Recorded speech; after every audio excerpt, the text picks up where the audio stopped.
Welcome to the Military OneSource Podcast. Military OneSource is an official program of the Defense Department with tools, information, and resources to help families navigate all aspects of military life. For more information, visit MilitaryOneSource.mil. Welcome to the podcast. I'm Bruce Moody. My guest today is Trevor Dean, returning to the podcast.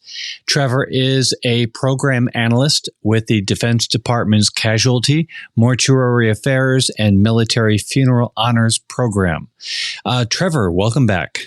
Hi, Bruce. Thank you. It's great to be with you again. It is good to be with you. You know, we really value having you on this podcast. You bring, of course, a lot of valuable information, but you really managed to do it with incredible empathy and humanity. And I know that today will be no exception. So there is a way for service members and DoD employees, civilian employees, for them to list their emergency contacts in the event of an injury or illness that incapacitates them, or if they become missing, or if they die. And it's called the DG93. And although there is a form that we're talking about in today's podcast, it's a really, really important one. And so I really want to ask a bunch of questions about it. But if we could just start by having you, Trevor, just introduce what this form is all about. All right. Thanks, Bruce. So the DD Form 93, it's called the Record of Emergency Data. So it's really a mechanism for both service members and DoD civilian employees. And what they do is they list their emergency contacts, like you said before, in the event of an injury, illness that may incapacitate them, if they become missing, or if they die. So this form allows service members really to communicate their wishes to the military. It includes an allocation of who will receive their unpaid pay and allowances. And the other thing that it does is it allows them to designate beneficiaries or a beneficiary, either way, to receive a death gratuity. And this is for military members only, this specific portion of it. That death gratuity is a $100,000 compensation for their military service. And what that's supposed to do is it's really designed to help families meet those immediate financial obligations after a death, like housing, food, and childcare, because they have to wait for those other survivor benefits to kick in. Yeah, so this is not a small issue at all, not at all. And it goes further than that. It allows for service members to choose a person authorized to direct their remains. Talk about that if you would. Oh, absolutely. And we did a podcast recently on the PAD rights, the person authorized to direct disposition, where members can learn even more about what we're going to talk about here. But what they do on this form is they choose the person authorized to direct disposition should they die. So in other words, the person that the military should look to for making any funeral arrangements, decisions regarding the casket, whether they are to be cremated or buried, or any of those personal things that will be done at their funeral service. So this part is a very important responsibility to take on, and members should never take any of these decisions lightly. So there's some courses and there's a lot of information where people can learn more about this. But if you could just give us a sense of, what is the best time to maybe review your form, and what is it that you want to review? What is it that you want to check up on or change? Right. That's a good point, because it should be done at least annually. So I would say, as a good reminder, on your birthday, you go in and you check the designations. And so that means the designations for who will be notified, designations for your beneficiaries, and the designation of the PAD.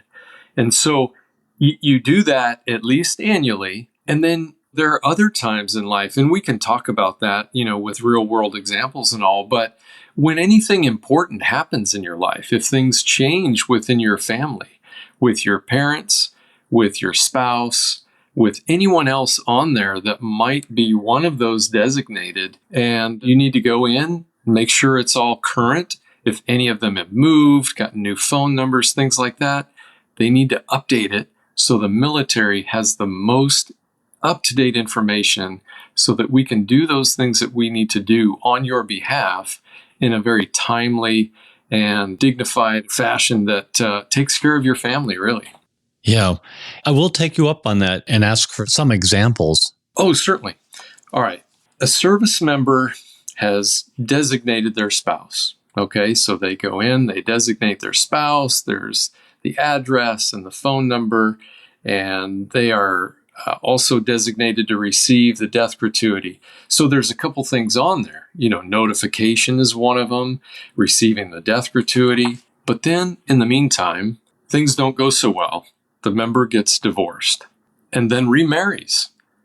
And nothing has been done with this form, right? So they've remarried. And then if the service member were to die before updating that DD-93, the former spouse would be the one that would receive the death gratuity, for example. So those designations are extremely important to take care of you and your family in that time of need. So I would imagine that in the event that nobody gets sick, nobody goes missing, nobody dies, you're still doing a tremendous service to your family. And that is perhaps departing for a deployment, having all of this settled so that that's one less thing to worry about. Right. A lot of what we do is peace of mind. We hope that you never need it, but it's that peace of mind that people know who they are. If they've been designated as a PAD, they know that they will be notified in case there is an injury or an illness or a death. So it's about that peace of mind. It's about doing the right thing by your family and ensuring that that information is there so that on the personnel side, we can do our jobs in making the proper notifications. And then on the beneficiary side, the right people are receiving those benefits when they need it. 2 questions for you. How do you get this form to record your information? And how would you scale it in terms of complexity when you're filling out this form? Sure. So as long as you have your information, it's not super complex. But what I would recommend you do is go to your personnel office. That way you've got someone there, an expert that can help answer any questions that you might have.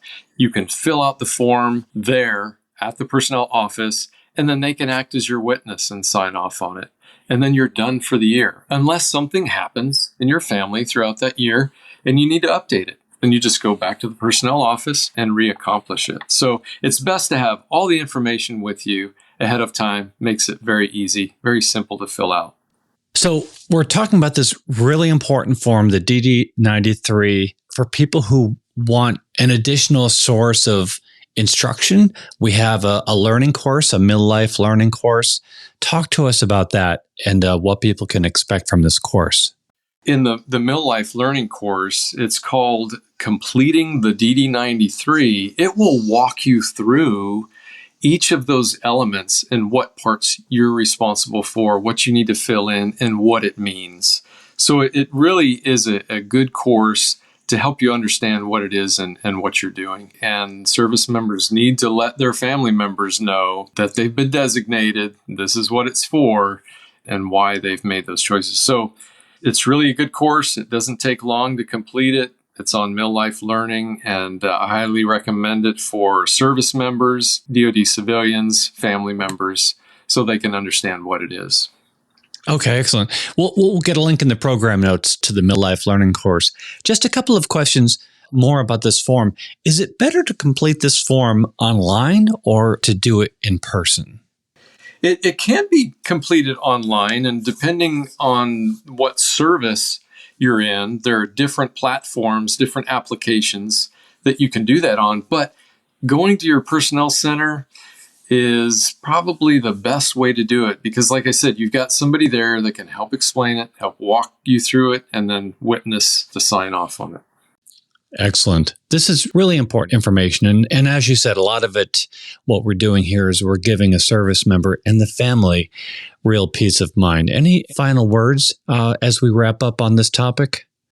Yeah, I just really would like service members and their families to know that, like I said before, these are really important designations, that it's always something that you should be updating.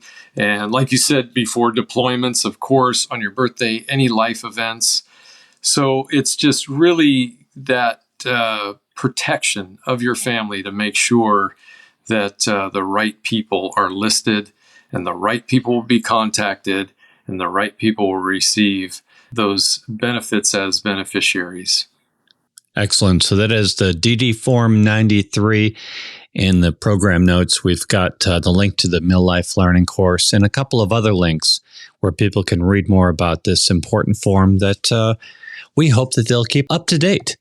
Absolutely. Yeah. Trevor, thank you again for joining us on the podcast. Thank you so much, Bruce. Trevor Dean is Program Analyst for the Defense Department's Casualty, Mortuary Affairs, and Funeral Honors Program.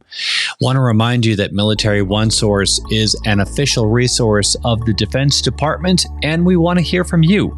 We have a link in the program notes. You can send us a comment, a question, or your idea for a future episode. And be sure to subscribe to our podcast wherever you listen to your podcasts, because we cover a wide range of issues to help military families navigate military life. I'm Bruce Moody. Thank you so much for listening. Take care. Bye-bye.